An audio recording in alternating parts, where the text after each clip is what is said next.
Hello guys, welcome to this channel.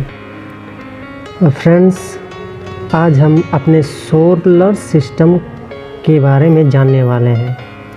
Solar system यानी हमारा सौर प्रणाली। हम आज जानेंगे कि हमारे सोलर सिस्टम में क्या क्या पिंड हैं, कौन कौन से वस्तुएं हैं। हम लोग सूर्य से लेकर स्टार्ट करेंगे और आखिरी तक जाएंगे और हर एक ग्रहों उपग्रहों के बारे में जानकारी प्राप्त करेंगे। चलिए दोस्तों, बिना देर किए हुए हम लोग अपने इस टॉपिक को स्टार्ट करते हैं। फ्रेंड्स, हमारे सौरमंडल का सबसे बड़ा पिंड या बड़ा ऑब्जेक्ट है सन, हमारा सूर्य। हमारे सोलर सिस्टम में सूर्य इतना बड़ा और कोई दूसरा ऑब्जेक्ट नहीं। सूर्य के बाद यदि प्लेनेट की बात करें तो सूर्य के बाद पहला नंबर पर मरकरी आता है। मरकरी, जिसे हिंदी में बुध कहते हैं। मरकरी जो इस सोलर सिस्टम का सबसे छोटा ग्रह भी है, सबसे छोटा प्लेनेट। मरकरी के पास कोई अपना उपग्रह नहीं है, अपना सैटेलाइट नहीं है। बात करते हैं मरकरी के बाद कौन सा ग्रह आता है। मरकरी के बाद दूसरे नंबर पर वीनस आता है। वीनस, जिसको हिंदी में शुक्र बोलते हैं। शुक्र हमारे सौरमंडल का सबसे गर्म ग्रह है, सबसे हॉट ग्रह है। इसके गर्म होने के कारण इसके वायुमंडल में सल्फर डाइऑक्साइड की गैस की अधिकतर मात्राएं हैं। इसी कारण से यह सौरमंडल का सबसे गर्म ग्रह है। वीनस को हम लोग अपने पृथ्वी में सुबह और शाम के वक्त सूर्य के सामने एकदम चमकीला तारा की तरह दिखाई पड़ता है और वो असल में यही वीनस होता है। वीनस के बाद तीसरे नंबर का ग्रह अर्थ है, यानी हमारी पृथ्वी। हमारी पृथ्वी के पास एक चंद्रमा भी है, जिसे हम लोग चंद्रमा ही कहते हैं, यानी मून। आप लोग देख सकते हैं कि हमारे अर्थ के सामने एक मून है जो चक्कर लगा रहा है। यही अर्थ है जहां हम लोग रहते हैं। अर्थ सोलर सिस्टम का एकमात्र ऐसा ग्रह जहाँ पर जीवन है, और जीवन ऐसा जीवन जिसकी गिनती नहीं की जा सकती। लाखों करोड़ों में यहाँ अलग अलग प्रजाति के जीव पाए जाते हैं। अर्थ के बाद यानी पृथ्वी के बाद यदि कोई चौथा ग्रह है तो उस ग्रह का नाम है मार्स, यानी मंगल ग्रह। आने वाले समय में मानव पृथ्वी को छोड़कर इसी ग्रह पर रहने का प्लान बना रहा है, और पूरे सोलर सिस्टम में बस यही एक ऐसा भी ग्रह है।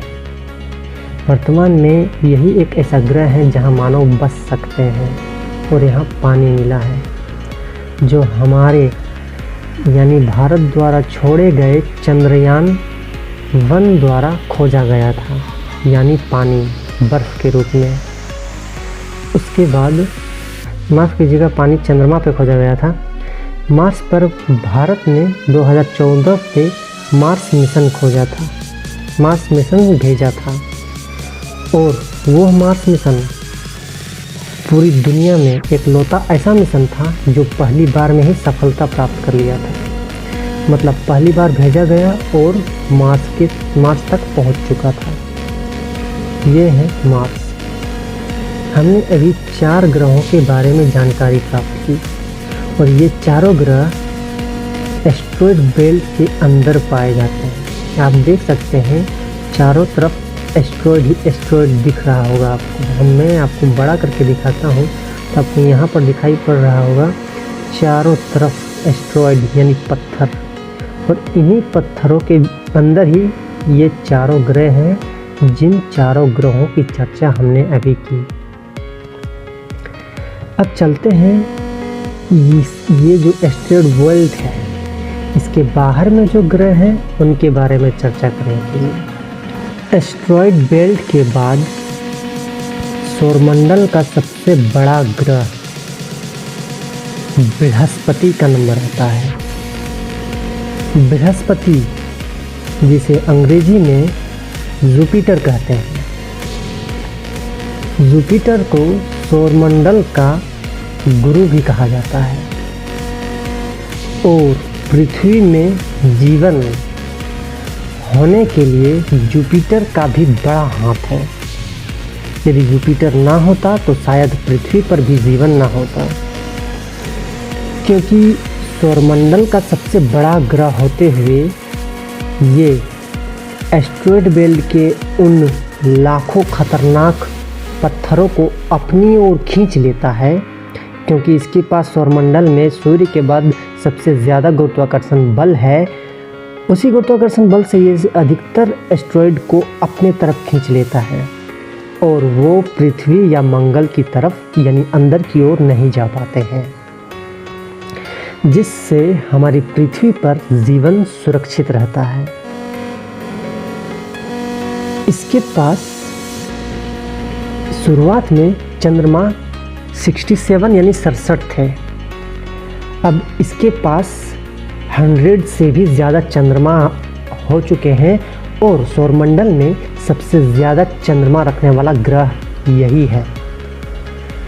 इसके पास, मेरे पास तो उतनी जानकारी नहीं है, लेकिन इतनी ज़रूर है कि इसकी चंद्रमाओं की संख्या लगभग 150 के करीब है, 150।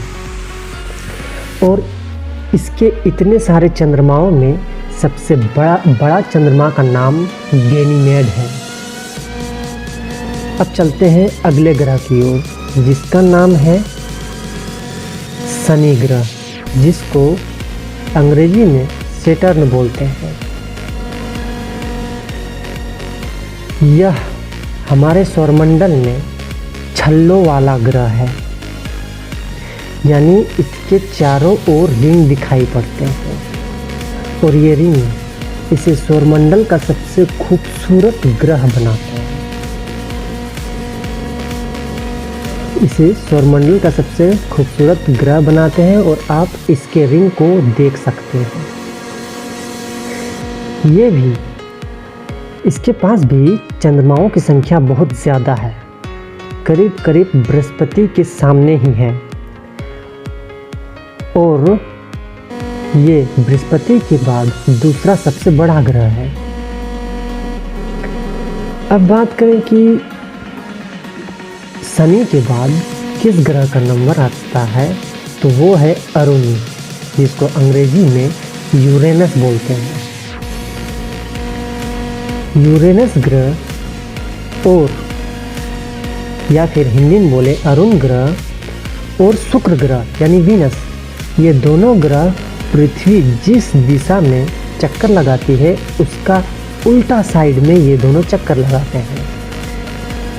इसको यदि अच्छे तरीके से समझें तो पृथ्वी जो है वो पश्चिम से पूर्व की ओर चक्कर लगाती है, लेकिन ये जो अरुण और शुक्र हैं यानी यूरेनस और वीनस, ये दोनों पूर्व से पश्चिम की ओर चक्कर लगाते हैं, यानी ईस्ट से वेस्ट। यूरेनस के बाद हमारे सौरमंडल का सबसे आखिरी ग्रह का नाम है नेपच्यून, जिसको हिंदी में वरुण बोलते हैं। यह हमारे सौरमंडल का सबसे आखिरी ग्रह और सबसे ठंडा ग्रह है, क्योंकि ये सूर्य से बहुत दूर स्थित है। हमारे सौरमंडल में 2006 तक 9 ग्रह हुआ करते थे और वो 9वां ग्रह हुआ करता था प्लूटो। प्लूटो 2006 तक एक ग्रह हुआ करता था, लेकिन 2006 के बाद इसे ग्रह की श्रेणी से हटा दिया गया और इसे आज ड्वार्फ प्लैनेट यानी बौना ग्रह कहते हैं, क्योंकि यह ग्रह के कुछ परिभाषाओं को फॉलो नहीं करता है। मतलब ग्रह का नियम ये ज़रूरी है, ग्रह होने के लिए ज़रूरी है कि वह किसी दूसरे ग्रह के ऑर्बिट को न काटे, लेकिन प्लूटो दूसरे ग्रह के ऑर्बिट को काटता है, इसीलिए इसे ग्रह की श्रेणी से हटा दिया गया। ऐसा ही प्लूटो के जैसा ही और एक बोना ग्रह हमारे सौरमंडल में है। प्लूटो जैसा ही एक बोना ग्रह हमारे सौरमंडल में है जिसे सीरिस कहा जाता है। और माफ़ कीजिएगा, एरीज कहा जाता है। और वो एरीज हमारे प्लूटो से काफ़ी दूर पर स्थित है। आप देख सकते हैं हमारा सौरमंडल कहाँ है और एरीज कहाँ पर। एरीज को मैंने हाईलाइट किया हुआ है। एरीज को छोड़िए, अब हम लोग चलते हैं प्लूटो के ही सामने। प्लूटो के बाद भी एक एस्ट्रॉयड बेल्ट नज़र आता है जो चारों ओर फैला हुआ है। आप देख सकते हैं इस एस्ट्रॉयड बेल्ट को। यह वह उसी तरह का एस्ट्रॉयड बेल्ट है जो मंगल और बृहस्पति के बीच में पाया जाता है। अभी हम लोग वीडियो के पहले में चर्चा किया है और एस्ट्रॉयड बेल्ट के बारे में। और इस बाहरी एस्ट्रॉयड बेल्ट को केपलर बेल्ट कहा जाता है, माफ़ कीजिएगा काइपर बेल्ट कहा जाता है। यह बाहर में लाखों करोड़ों पत्थरों का झुंड है जिसे बाहरी एस्ट्रॉयड बेल्ट भी कहा जा सकता है। ये बाहरी एस्ट्रॉयड बेल्ट और अंदर के एस्ट्रॉयड बेल्ट के बीच में जो 4 ग्रह मैंने बताए, जैसे कि बृहस्पति, शुक्र, अरुण और वरुण, अंग्रेजी में बोले तो जुपिटर, सैटर्न, यूरेनस, नेपच्यून, ये सभी गैस वाले ग्रह हैं। और अंदर में जो बताए थे हमने 4 ग्रह, मरकरी, वीनस, अर्थ और मार्स, ये सभी पत्थर वाले ग्रह हैं। हमारे सौरमंडल की सारी जानकारी मैंने आपको दे दी है। आने वाले समय में हम कई तारों और हमारे आकाशगंगा यानी गैलेक्सी मिल्की वे के बारे में जानकारी प्राप्त करेंगे। और न जाने कितने तारामंडल उसे कहते हैं जो कुछ तारों के समूह होते हैं। तारा और सूर्य एक ही चीज़ है और कई सारे सूर्य या तारे मिलकर तारामंडल बनाते हैं।